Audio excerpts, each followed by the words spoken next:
Tropical Typhoon, Chairman TV. Weather update. Helping homeless people. Please subscribe.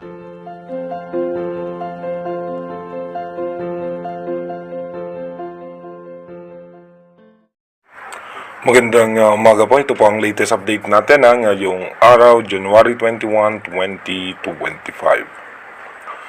Nananatili pa rin umiiral sa ating bansa yung Northeast Monsoon o yung amihan at meron nga po tayong shear line na nakaka-apekto po yan sa may parte ng Northern and Eastern Samar.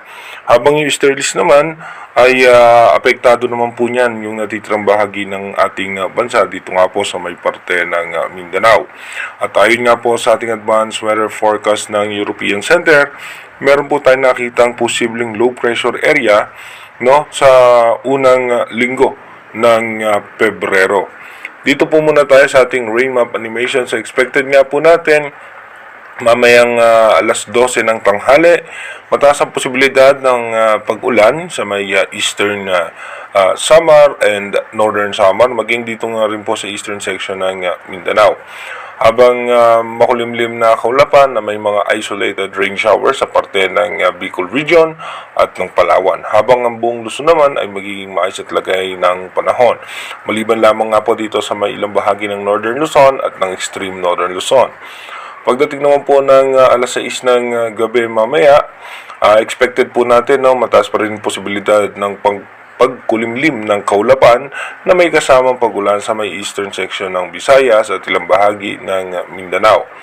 Pagdating naman po ng alas 11 ng gabi, ganun po rin po expected nga po natin dahil sa shear line, yung eastern section ng ating bansa may mga tsansa ng mga isolated rain shower.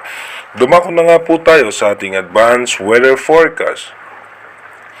Dito po sa ating advanced weather forecast, bukas nga po by January 22, expected po natin na patuloy nga pong lalakas itong Northeast Monsoon.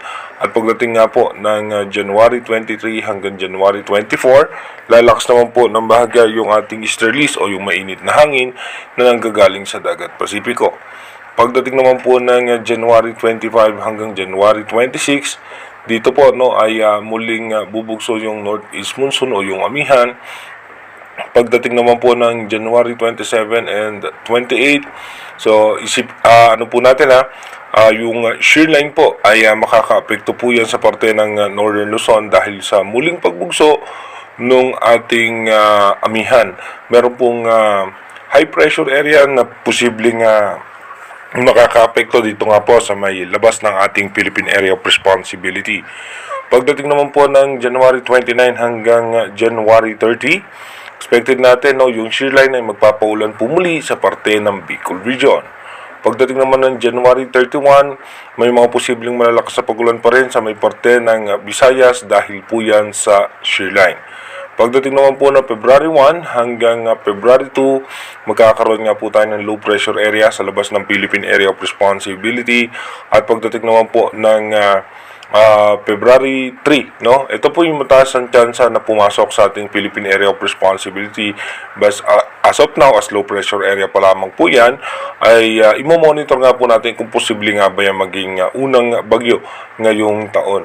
Tsaka yun nga po, inuulit natin yung ating advanced weather forecast is possible scenario pa lamang po yan, malaki pa rin po ang tsansa na magbago po lahat yan. Kaya manatili tayong tumutok sa ating advanced weather forecast para malaman natin yung mga posibleng sama ng panahon na makaka-apekto sa ating bansa.